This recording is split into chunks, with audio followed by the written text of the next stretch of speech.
Welcome to the Pindown, your Detroit Pistons podcast. I'm your host, Wes Davenport from Motor City Hoops and Detroit Bad Boys. And I'm Blake Silverman, writer for Detroit Bad Boys, covering everything Pistons, and news writer for Sports Illustrated.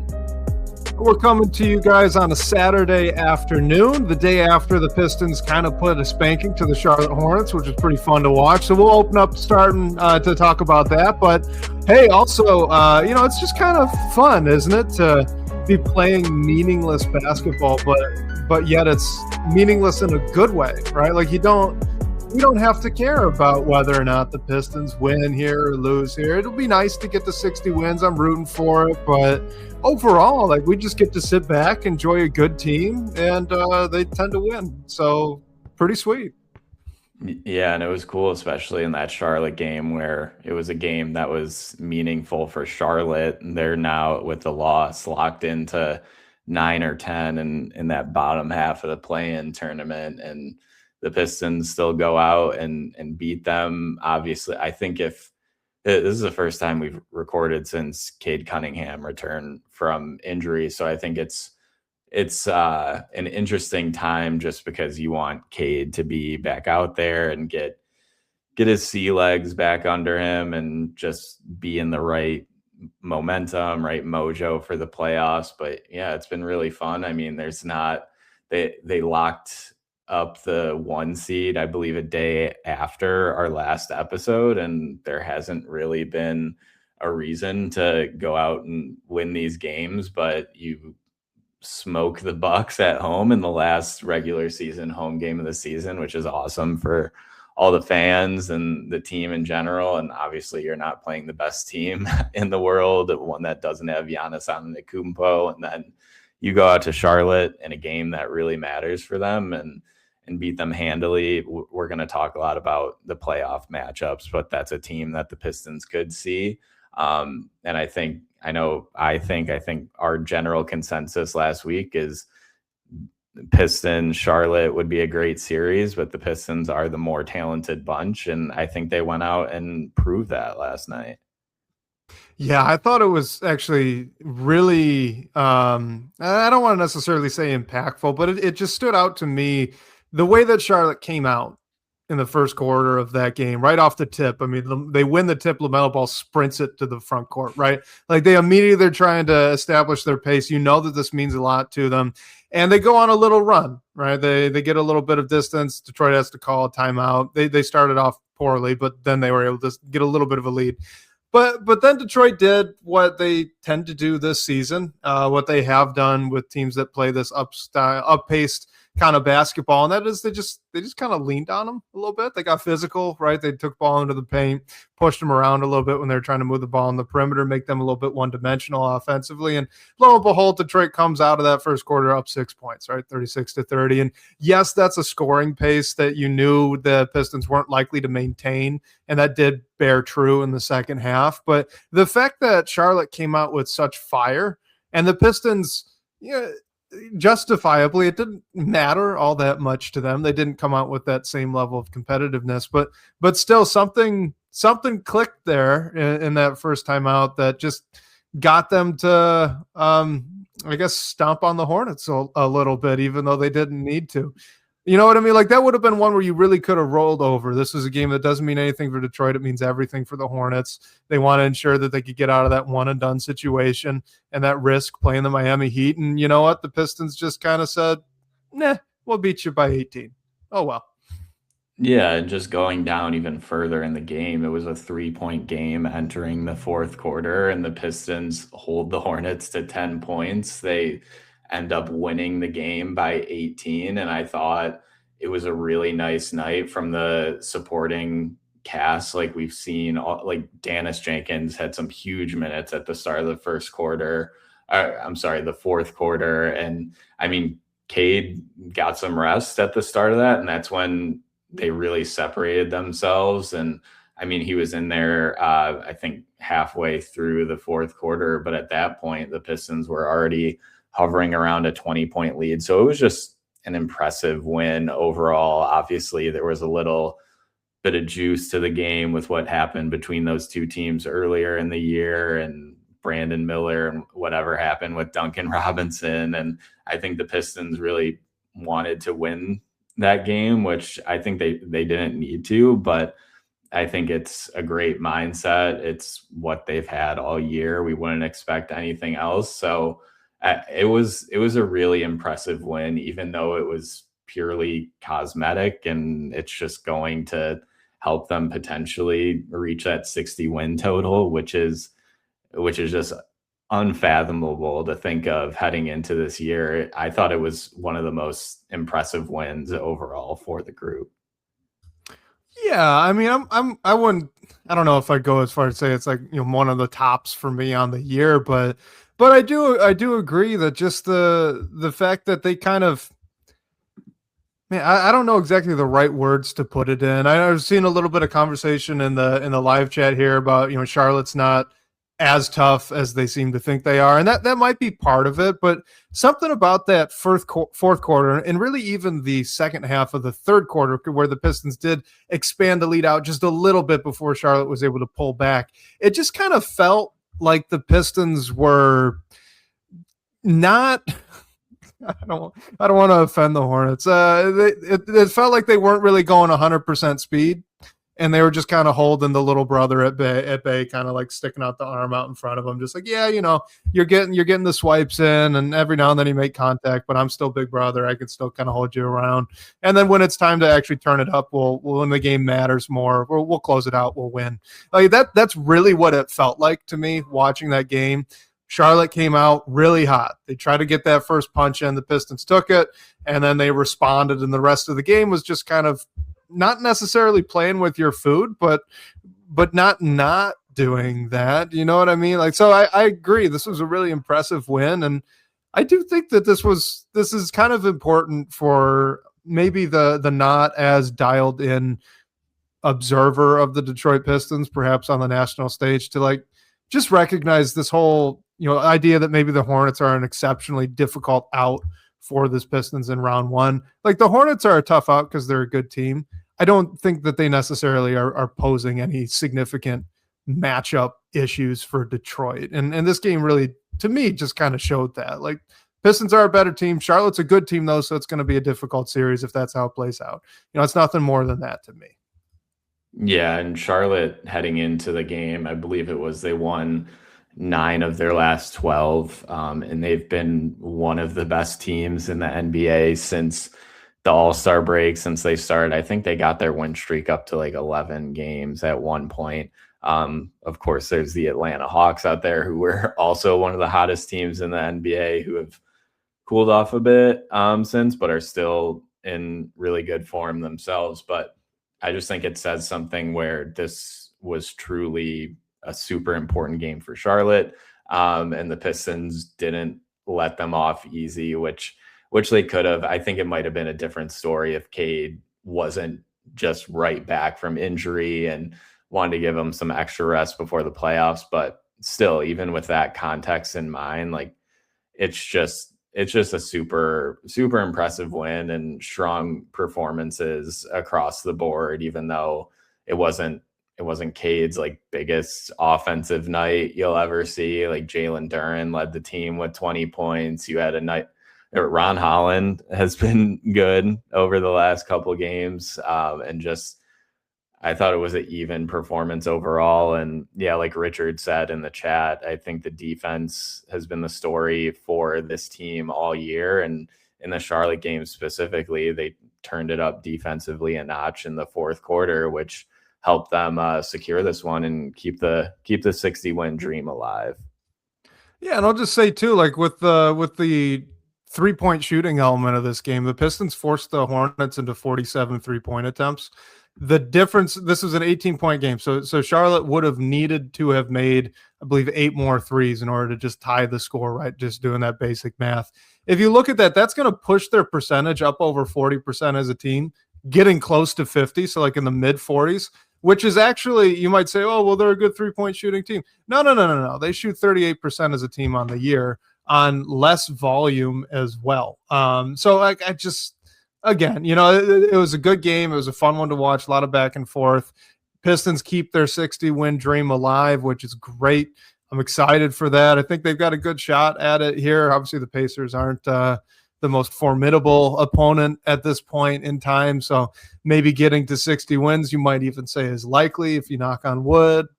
And that'll be really great for Detroit. Maybe we can, here for a second, just talk about the meaning of that. But, overall, it was a fun game to watch. I think I'd even stop short of saying this was a message to the Hornets. I think this is more of a message nationally that, there is a class difference here between these two teams. Not that Charlotte's not good. They are. They're a fun team. They're very good. But I'm just going to hit on that point again. Like they're not secretly the kryptonite for the Pistons or something. They're a good team. They'll be a tough out if they make it to the playoffs, but you know what? They got to make it too. And that's going to be interesting to watch. Yeah. And I mean, I think you saw early on, like how Charlotte would want to beat any team, but definitely the Pistons is just getting a ton of offense and hoping the threes go down at a rate where it's tough to keep up. I mean, it's a decent game plan for the Pistons or really any team, but I think, as we all know, the game slowed down a bit in the playoffs. The Pistons are much more of the defensive team, even though Charlotte's defense, like, yeah, they have LaMelo Ball. They have some players that definitely aren't known for their defense, but as a whole, they're not the worst defensive team out there. They're actually pretty okay. And yeah, just back to the 60 wins point. I mean, it's just one game against the Pacers away, which is crazy to think about. And I think it will mean something. I mean, it has to, after you won just 14 games and lost 68 2 seasons ago. A lot's changed since then, but just that like 5-year stretch of your best season was 23 wins, and now you already clinched the top seed in the East. You have a chance to win 60 games. I think it will mean something, but I know like Jalen Duren's been asked about it in the post-game interviews, and a lot of the players have been asked about it. They give the common answer that they're playing for more, which they are. So, I mean, if they lose to the Pacers, I don't think it would be the worst thing in the world, and we should hang our heads that they didn't become a 60-win team, because they did a lot more than anyone thought they were going to, and it seems like they have a true shot to go super far in the playoffs, which we would have thought they should have. I think the consensus goal heading into the season was to win a postseason series, and now it seems like you skip that step and hopefully can contend for a title. Obviously, anything can happen in the playoffs, but I think the team should definitely, especially when you have a short break with the play-in tournament, you should take a brief moment to think about like all that this core group has accomplished before the real basketball comes into play later in the week. You know what? Let's talk about that play-in game here for a second, or at least I should say the play-in tournament, because it's still very much up in the air. You got the Heat and the Hornets; they're locked in there at the 9 and 10 in some order, and at this point, it just matters who's playing at home, who's playing on the road, right? So who kind of cares there? It'll probably be the Hornets sitting at the 9. I think they're a better team than the Heat, but we'll see. The Heat have got to win the other night, so who knows, right? They're not bad, and you got Eric Spoelstra, but it's really that 7-8 that game's going to be really interesting. So right now you got the Raptors, the Magic, and the 76ers. All of those teams could, in theory, be either the 7 or the 8 seed. The Raptors and the Magic, they're essentially tied right now at 6. But the Raptors play the Nets and the Magic play the Celtics. So that's, unless the Celtics are going to phone it in here, that looks like a good sign for the Raptors, right? The 76ers, they play the Bucks. I'm not really certain what their tiebreaker scenario is with the Magic, because head-to-head, they're 2-2. So I don't know how that one's going to break out. But needless to say, there's still a lot of variability here on how that seeding could shape out. And I think that seeding is actually really important for Detroit, because at least from my perspective, I'm curious to hear yours. It matters who I would expect to see in that 8th seed after the tournament wraps up, depending on who's actually playing in that 7 or 8 game. So what are your thoughts right now, just looking at this play-in tournament and how the seeding first could shake out, kind of what you're expecting there before we go into the Pistons relevancy? Yeah, I mean, I think the most likely outcome is just with what you went through the matchups, like none of the Raptors, Magic, or Sixers are playing teams that have anything to play for. I mean, Orlando's playing Boston, but Boston's locked into the 2 seed, so they'll probably be resting a lot of their guys, especially Jason Tatum. So I think that leaves the most likely outcome as Toronto getting the 6th seed if they beat Brooklyn. So that would make the 7-8 game Orlando and Philly.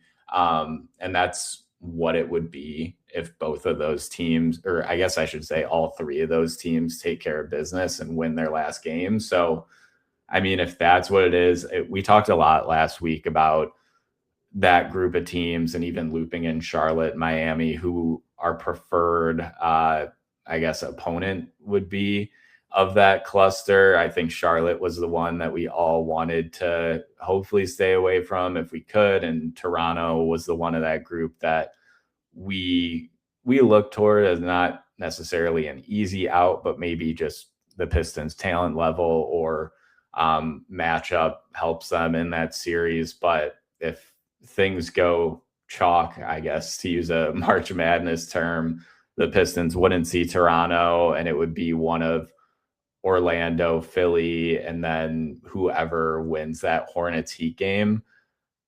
I don't know, right? I think this is going completely against what I said last week, but I think it would be hard for those 7-8 teams to win 2 or lose 2 games in a row. So that would make it either the Magic or the Sixers.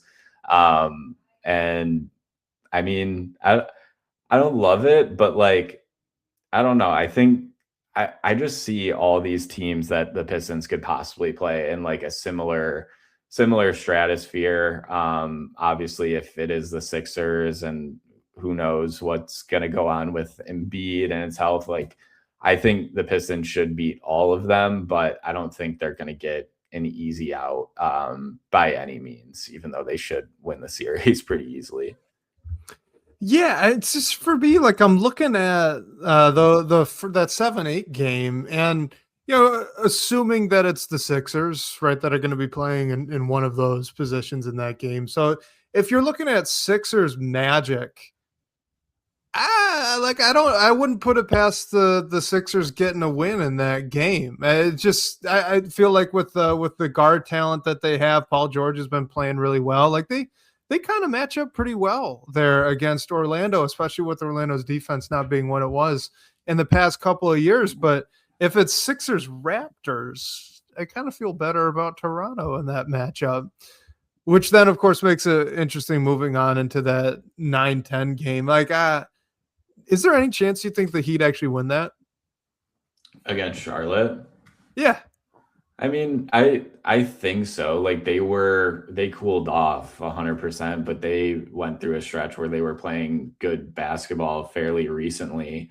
And I'm trying to look up quickly. So Miami is actually out in front 3-1 against the Hornets in their season series. And their most recent game was in March on St. Patrick's Day, where Charlotte won that one by a lot, but the Heat won the previous 3 matchups. The first 2 were at the start of the season when Charlotte was struggling a lot. But I mean, yeah, I think like I wouldn't, if I was a betting man, I wouldn't bet that the Heat would win, but they could, like what you said last week, Eric Spoelstra and all his experience, and he still has a pretty darn good roster. Like I wouldn't put it past them to win that game and then be 1 game away from finding themselves in a first round series against the Pistons. And yeah, like YouTube user said, Bam Adebayo can drop 83 points at any time.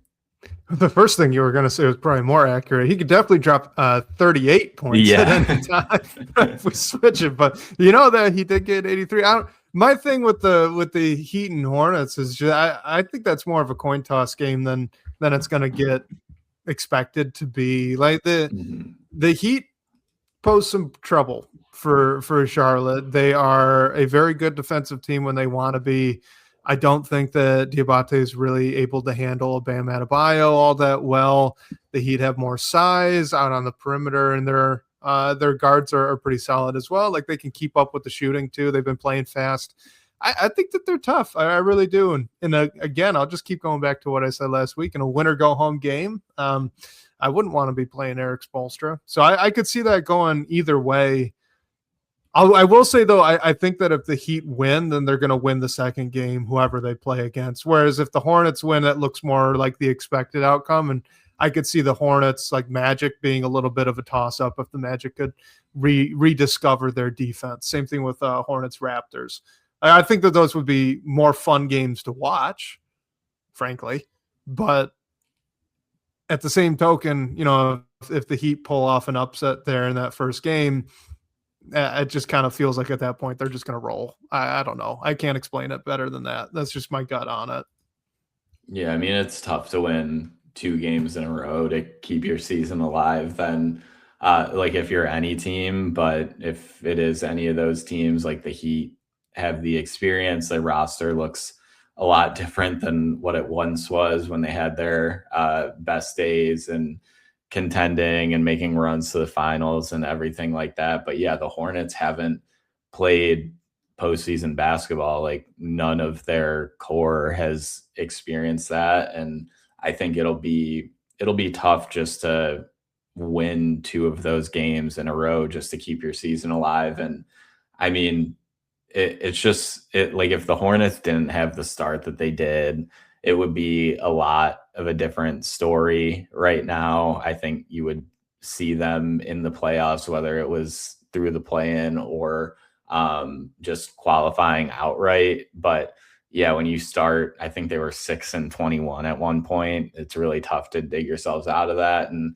I think they're a talented group. I think they should take a step next year, and they might make it to the playoffs this year, but it'll just be really tough for them to do so, especially when you have to get through, like you said, a team that's coached by probably the most experienced coach in the league other than Steve Kerr, now that Greg Popovich is in the front office. Yeah, and like you said, the Heat have some guys. I think that's probably what it is. Like when you mentioned that the Heat have some guys that have been there, done that before, I think that that's kind of where I'm getting that gut feeling from. Because like Bam was on that bubble team that made the run with Jimmy Butler, and they were like a 7 seed or something like that year. Mm-hmm. I don't know. It's just the bias, the history bias, right? Like the Heat they've done stuff like this before where everyone writes them off, and then all of a sudden Eric Spoelstra sneaks out a series or something. You go, what the heck happened there? Right. They've done it. I wouldn't put it past them to do it again. I wouldn't even love, honestly, the Heat playing Detroit. Not that I'm not afraid of any of these teams, but I mean, I'd probably rather see Toronto than Miami, as weird as that is to say what the records are as they are. But yeah, any final thoughts here on the play-in and how this might shake out for the Pistons? Just, I think no matter who it is, the Pistons have proven that they can really beat any team in the league. So I think it's fair to be a little nervous, I guess, just because we haven't seen this team win a playoff series yet. And they're overperforming expectations, and we'll see what it nets out to. But I truly believe that the Pistons are more talented than any team they could see in the first round, and most of the teams just overall in the Eastern Conference. Like I think they could beat any team in the Eastern Conference. It's a different story over a 7-game series, and we'll see what happens. But the Pistons are in the best position to come out of the East.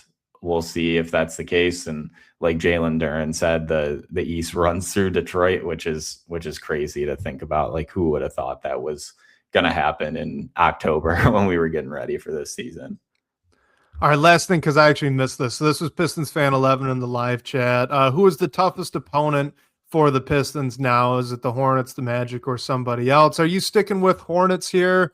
Do you want to make a pitch maybe for Orlando, or maybe for, I guess we've been talking Miami, could be them, or are we just going to stay true with Charlotte? I think I'll stay true with Charlotte for now. Yeah, I think it's them for me, just because when they've been at their best this season, I mean, they have debatably the best shooter in the NBA that is not named Steph Curry, I guess, and Con Knipple, and the rest of their core, like LaMelo Ball, Brandon Miller, have had a good season, and you can loop Miles Bridges into that. And I also think they're fairly deep, like not as deep as the Pistons, but they've had some great contributions from guys on the bench, and Musa Diabate has been awesome for them as a starting big. But I think the only way that they could beat the Pistons is simply they're making threes at a rate that the Pistons can't keep up with. And I think the Pistons defense could find a way to work around that. Like, I don't think the Pistons would sweep them, but I think the Pistons could finish. Like, if that ends up being the series, I think my prediction would be Pistons in 5, which I guess says something if that's the team I least want to play in the first round. Yeah, I'm going to echo everything you just said. I mean, you look at the last 2/3, right, of this season. The Hornets have been probably a top 5 or a top 6 team in the Eastern Conference. They've been really, really solid. I look at them kind of as like 80% of the Atlanta Hawks right now, and the Atlanta Hawks have been one of the best teams in the league after the All-Star break. They've just been really hot. So yeah, I mean, like, I don't necessarily want to see Charlotte. They're a good team. They're going to be a tough out.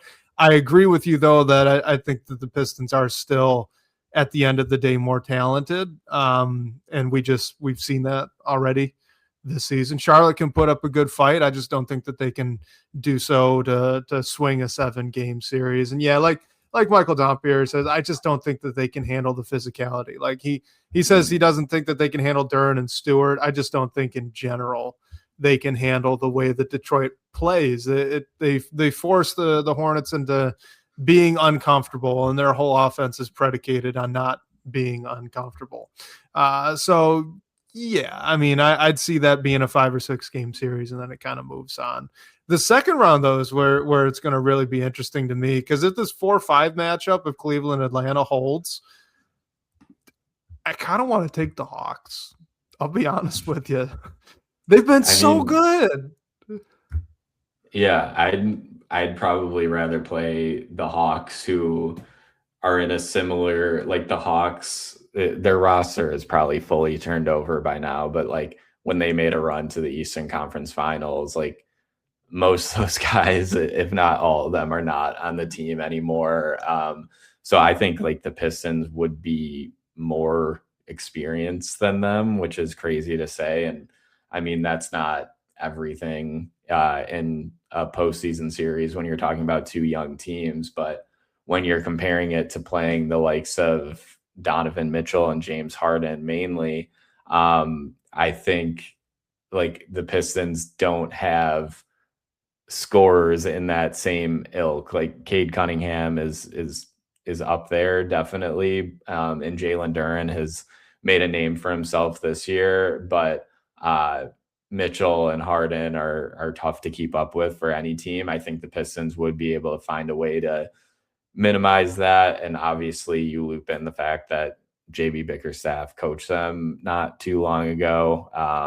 We'll see what he comes up with. And I think Atlanta would be tough too. I think either way, if that's what it turns out to be, and the Pistons make it out and they play either one of those teams, I think that would be at least a 6-game series. Probably I think take the Pistons in both of those, but I would like their chances against Atlanta even more, even though Atlanta's been so awesome after the All-Star break. This is just going to be, I guess, 2 episodes in a row of somewhat hot takes from me, because honestly, Blake, I think Atlanta's a better team than Cleveland is. I do. They've been one of the best defenses in the NBA over this stretch since the All-Star break, and they were playing well before that too. They have a guy who was getting Defensive Player of the Year consideration in Dyson Daniels. He's fantastic. Their offense has been great and driven by some fantastic guard play too by Nickeil Alexander-Walker, who's really taken a leap forward. I understand the big names that Cleveland has. I get why they did what they did at the deadline to bring in a James Harden. But I just, at the same time, I think you look at how the team is constructed and then how each of these teams have been performing. Atlanta's offense has been better. They shoot a better percentage from three, if I remember correctly. They've been a better defense despite not having a Jared Allen.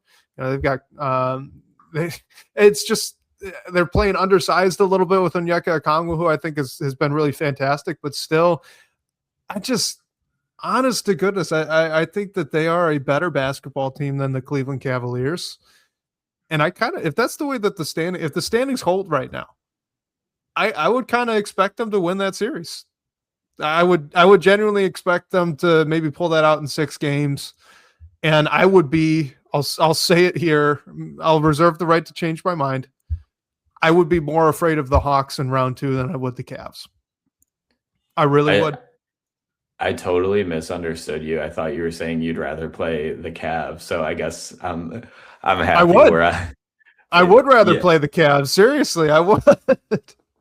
Right. Yeah. So no, I agree. And I'm trying to look up 3-point. Yeah. So the Hawks shoot 37, just above 37% from 3 as a unit. And the Cavs are 35.9%. So almost a full. And the Hawks are a better defense. And they can score in the paint really well. And they're really versatile.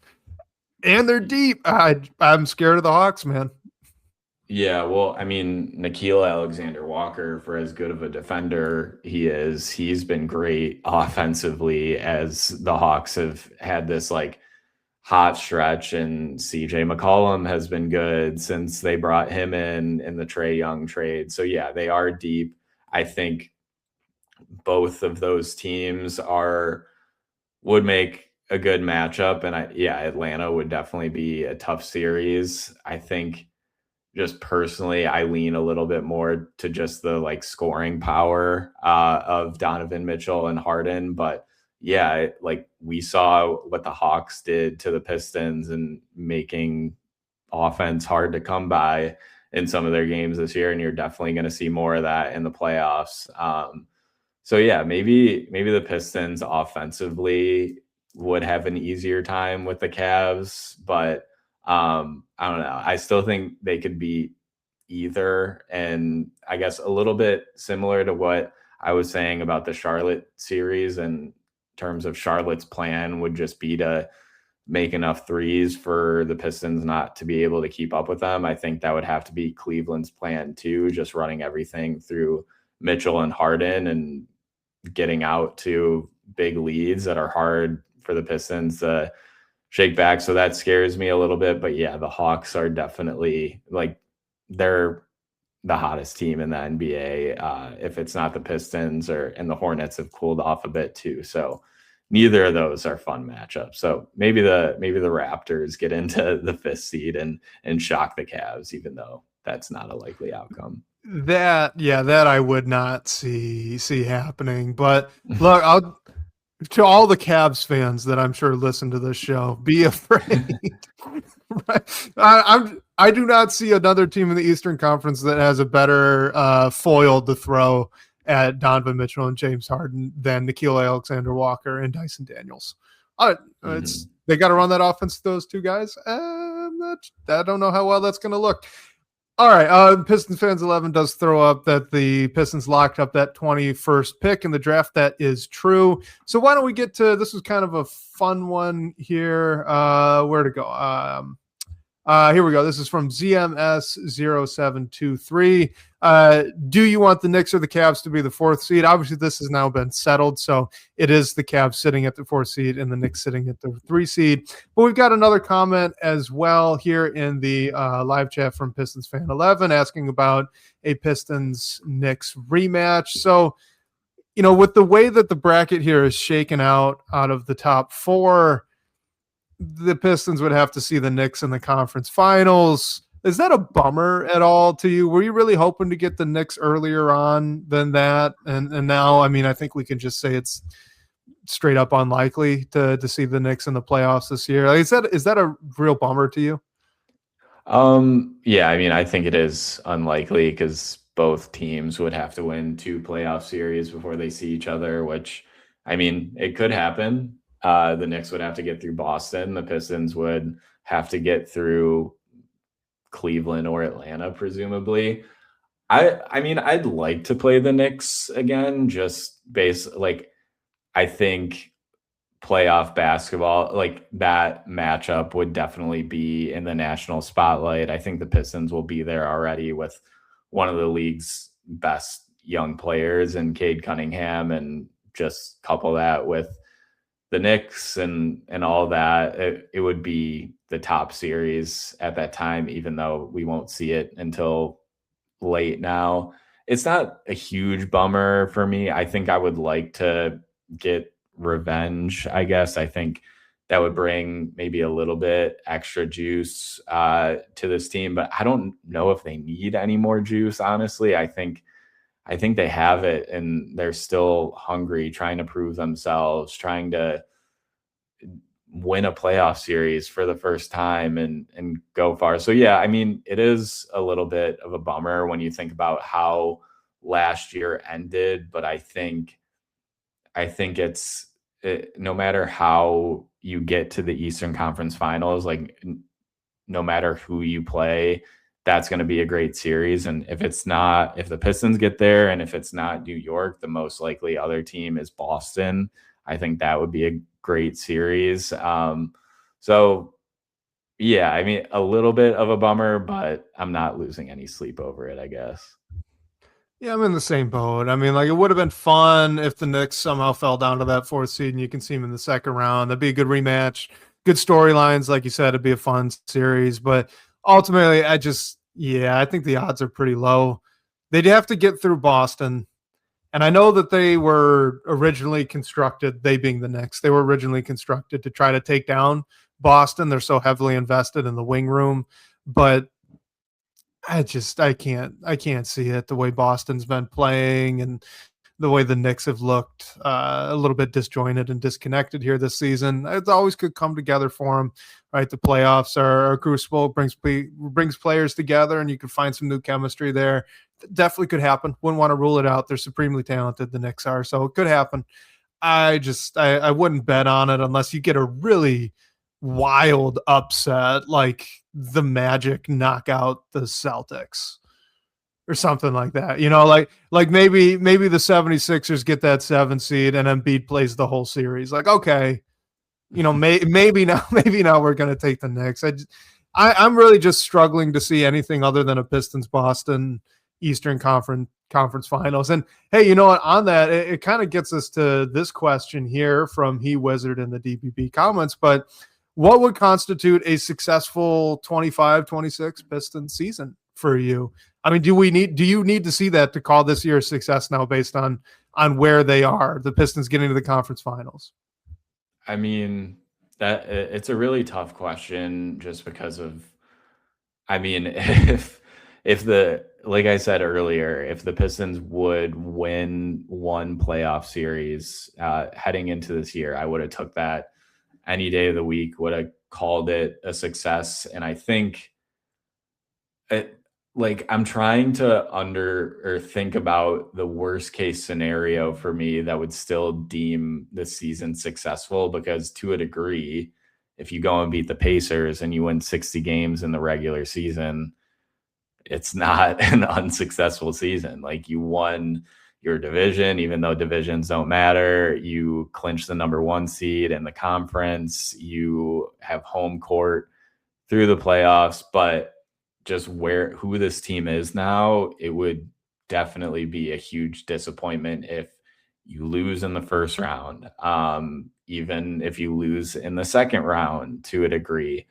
I mean, I think the furthest the Pistons could go for me to be like, what's going on a little bit is maybe like win the first round series and get swept by the Cavs or the Hawks, but I don't think that's going to happen. And it's just hard to win in the playoffs. So if you don't get to the Eastern Conference Finals this year, yeah, it would be a bummer, but I don't think I could just take that and say that this season hasn't been successful, because it's been extremely successful to this point. That last point was pretty much what I was going to say, which is 59 or 60 wins in a season is a success. It is. I mean, this year has been so far above and beyond what I think anybody reasonably could have expected out of Detroit, where I do think it would be, even if by some terrible luck they get knocked out of the first round, I still think it would be a stretch to say this was not a successful year of Detroit basketball. It would suck, right? And I would not be happy if that were to take place. I think, me personally, the only way I'm going to be happy with this season, no matter what, is if they get out of the first round and they're competitive in the second, just like you said.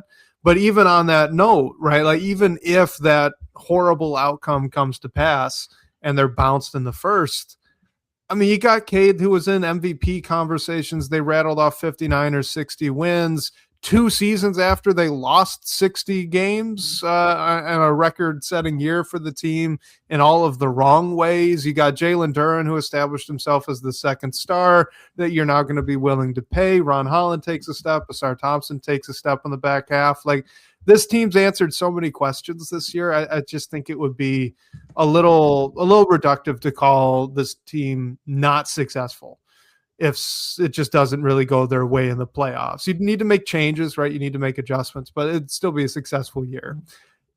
All that said, I want to bring up a team that I think this group gets compared to quite a bit, and that would be the 2014-2015 Atlanta Hawks. So that was that team of Al Horford, Paul Millsap, you had Kyle Korver, Jeff Teague. Like, they were a great regular season team.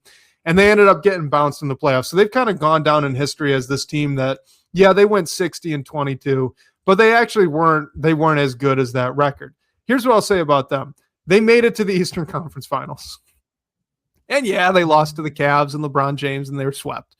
But if that's what the Pistons do this year, if they make it to the Eastern Conference Finals and they get swept by Boston, that's worthy of the 60 wins. Is, I guess, what I'm trying to say. So I think that's like the not quite the ultimate success. The ultimate success is naturally going on and winning a championship. And yeah, Pistons fan 11 brings up a good point. That team did not have a Cade Cunningham. They didn't. The best player in my book would have been Al Horford that year, and he's more of a connective piece than anything else, even back then. So, they're not the same team. They could certainly go further than that Hawks team did. I'm just saying, in terms of, if they just do what that team did that year, if they make it to the conference finals, they get swept by Boston because Jason Tatum plays like an MVP. Hey, they justified the 60 wins. They were a great team. They'll come back next year and hopefully be just as good, if not even better, and more prepared for the playoffs. So I think that's like my goal for this team, getting to the conference finals and seeing what happens from there. But this has been a success this year. It has. It just has.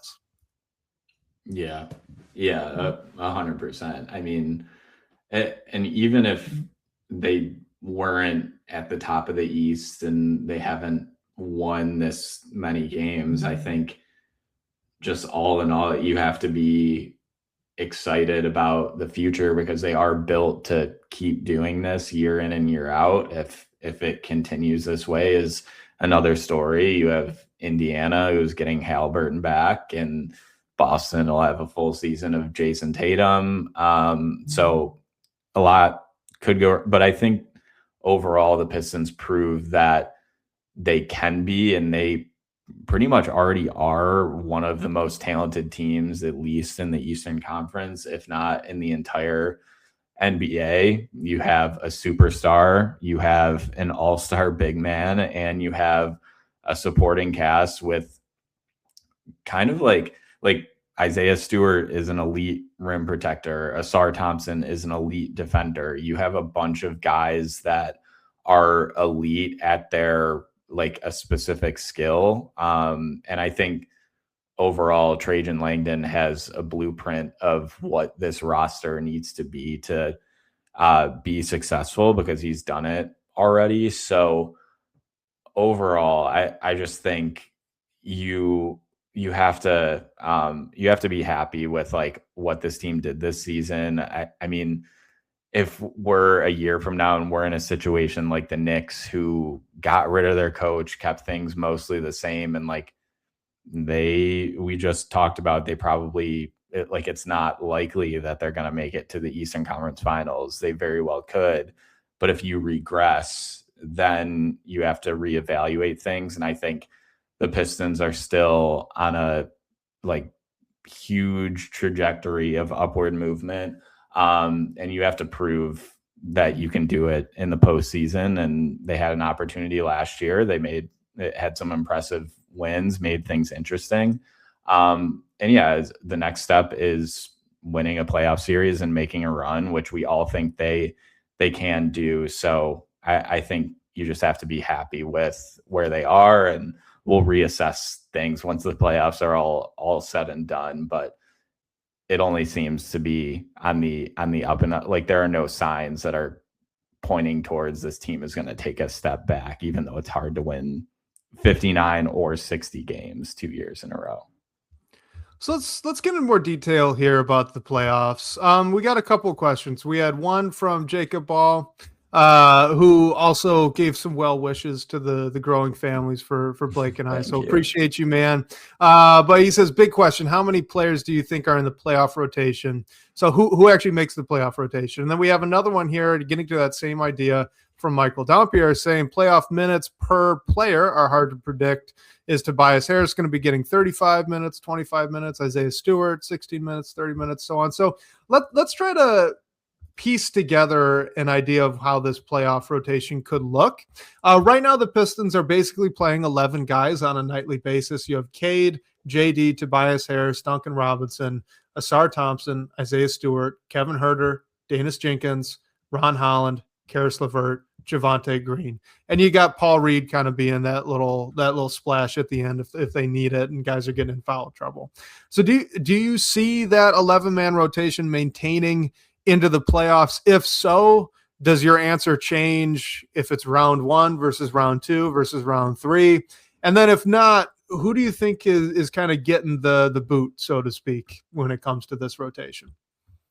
It's hard because you can make an argument for any player who is in the rotation to keep their spot and get a decent amount of minutes in the playoffs. But I think you have to shorten it a bit just because of how deep and how talented this team is. I don't think you have to shorten it too much. Where my immediate gut reaction was maybe a 9-man rotation, and you can probably just play Isaiah Stewart as your backup big and have Paul Reed there in case Duren or Stu gets into early foul trouble. And then other than that, like, my only other candidates, I guess, for being out of the rotation would be Karis LeVert or Kevin Huerter. And they've both, it took a little while longer for Huerter to get into the rotation and come on, but he provides that shooting off the bench. Karis has been up and down. I'm sure a lot of fans are maybe hoping that he's not in the rotation, but he's been good at times. So I think, like, I wouldn't be shocked if he's still in the rotation. And the only reason I point out those two is, like, you're definitely not taking minutes away from Isaiah Stewart. And do you really want to cut out Ron Holland, Javonte Green, or Danis Jenkins from the rotation? I mean, maybe you can make an argument about Holland, but this guy who's like a spark plug off the bench, someone brought it up in the chat earlier. He's having like an incredible stretch of shooting the ball, which we'll see if that continues. But like, you're going to have to find minutes for Ron Holland. And Danis Jenkins kept things afloat while Cade Cunningham was out. He's been good all year. I think you still need to have him in there. It's not really that's not really up for debate for me. And then, yeah, you might see like Tobias Harris's minutes go up, like all the starting group, their minutes go up a bit, but I don't think it will be too drastic just because of how deep this team is. And like, you're going to want Isaiah Stewart to play probably more minutes. So that just, it all equals out at that point. So initially I'm sort of thinking a 9-man. If I had to guess, I would pull Paul Reed and let's say Kevin Huerter out of the rotation, but I think it would be either Kevin Huerter or Karras at that point. Here's my pitch to you, Blake. I think that at least for round one, these 11 guys are going to play. I think the way it'll work, you might see a little bit of a shift in how the minutes are distributed. I could definitely see JB having basically all of these guys getting first half minutes, and then in the second half, just leaning on who's hot, right? Kind of going a little bit by ear in that way. Like I think it was Pistons fan 11 brought up, maybe just playing it by ear, seeing who's hot. That's kind of where I'm at. And I actually think this could play to Detroit's advantage. They are more talented. They should be able to pull out a win in that first round series. If you can do that while still keeping guys like Cade and Duren and Asar and a more managed minute load, they're going to be a little bit fresher when it comes to round two and hopefully when it comes to round three as well. So I kind of weirdly, I kind of think it's in this team's advantage to lean into the depth. You've got 11 guys that have proven they are worthy of minutes, in my opinion. I know that fans aren't all that excited with Caris LeVert, but he is a good defender. He can handle the basketball. He and Kevin Huerter have played well together so far. Like I don't think that you just want to throw him out entirely. He's not only playing because he's JB's guy. Like he has brought some value, even though the offensive production has been very streaky. I will absolutely grant you. Like he's probably the 10th guy to me, or the 11th guy in the rotation to me. So I get it. But if they can maintain this depth at least through one round, don't you think that would be really, really helpful for a guy like Cade Cunningham, who in the past has had some conditioning concerns? For a guy like Jalen Duren, who in the past has had some conditioning concerns? For Ron Holland, too, being a second-year player. Asar Thompson has never played close to 30. I don't think he has played close to 30 minutes per game in a season, but the past two, he's been far closer to 22 to 26 than he has been up to 30, right? Like, if you could kind of save the legs a little bit, that could be huge. I feel like almost, and like I went into this, I feel like you just assume that all teams shorten their rotation in the playoffs. So I need to do some digging on this, but do you remember a team that has played like more than a 10-man rotation in the playoffs of recent memory? Because I can't off the top of my head, which is why either, for whatever it's worth.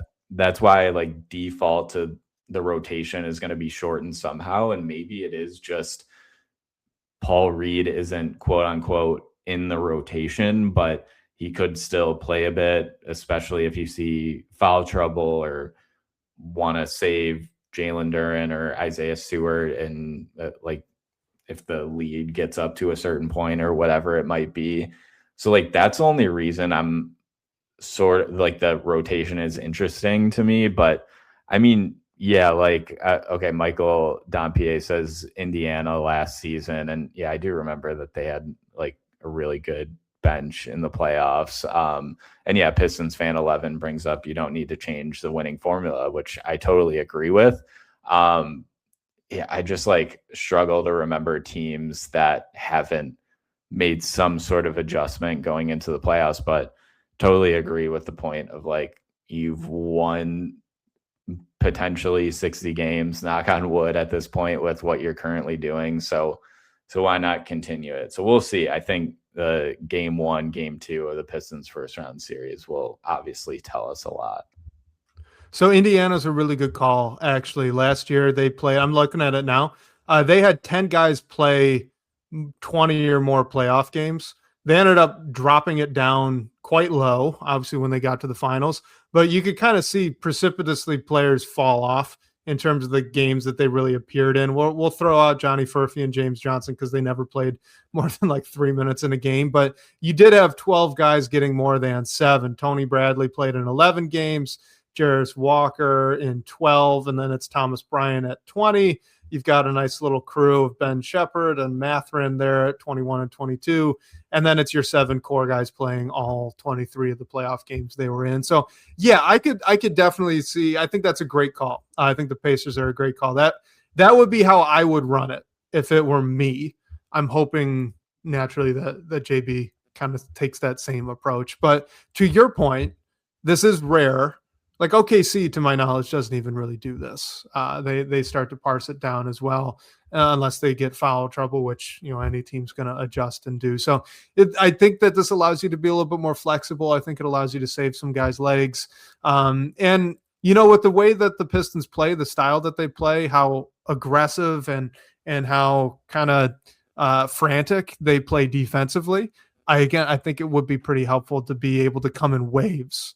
You know what I mean? Without needing to worry too much about conditioning and endurance. But let's see. Talking about JB Bickerstaff here, actually, because we're now on the rotation.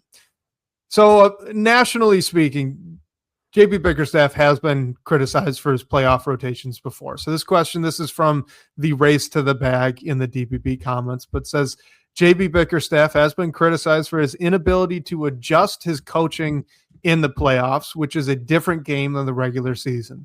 So how concerned are you about Bickerstaff's ability to coach in the playoffs?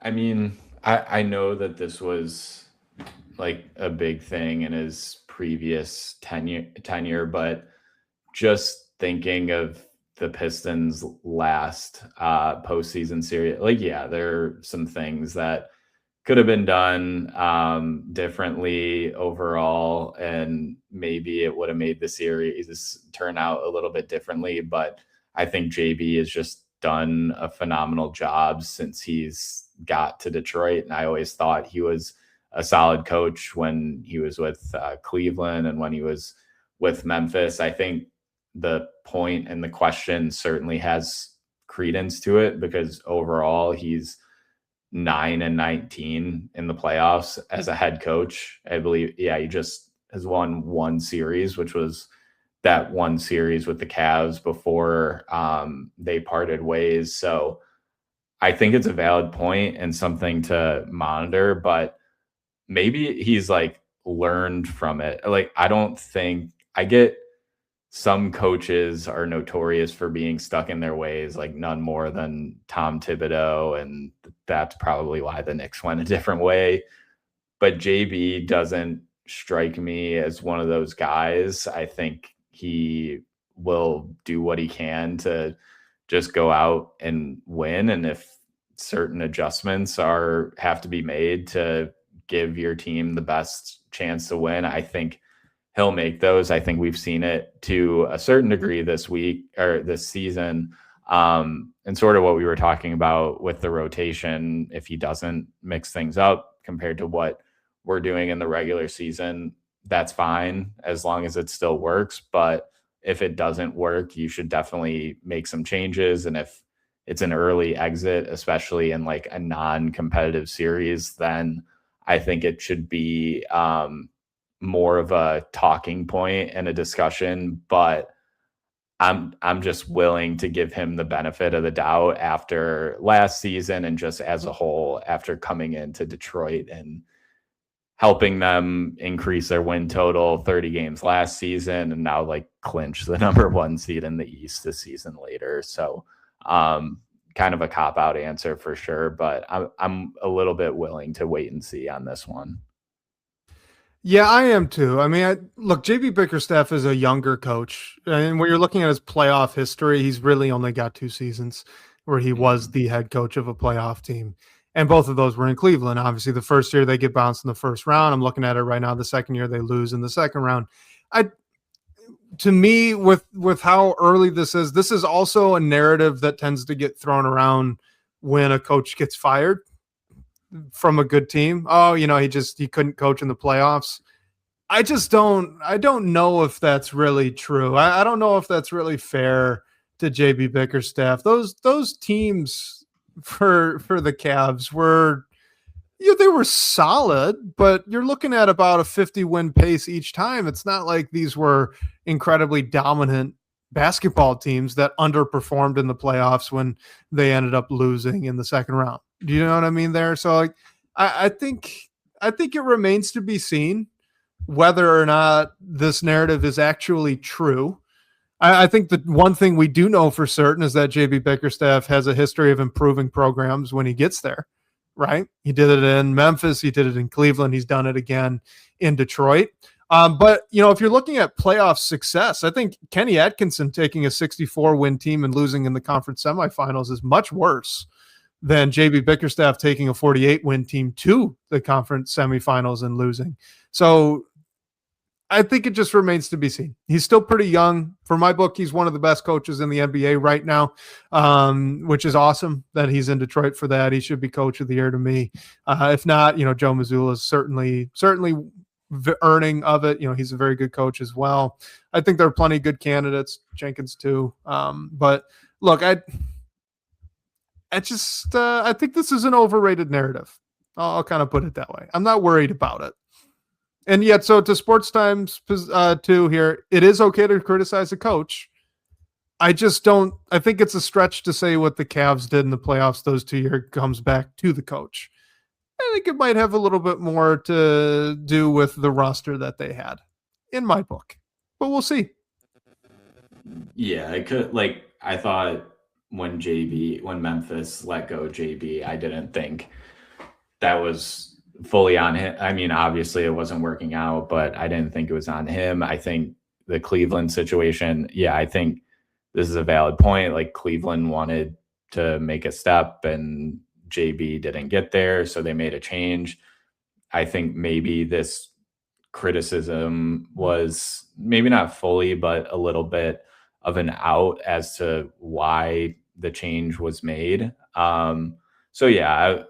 I'm willing to wait and see. And I definitely agree with Sports Time. The challenges, I think, are a more interesting point with JB on using those. So if there's an interesting one in the playoffs, then hopefully it's not a bigger discussion, but I think that's a bigger talking point than if he's unwilling to adjust in the postseason and it comes back to bite his team.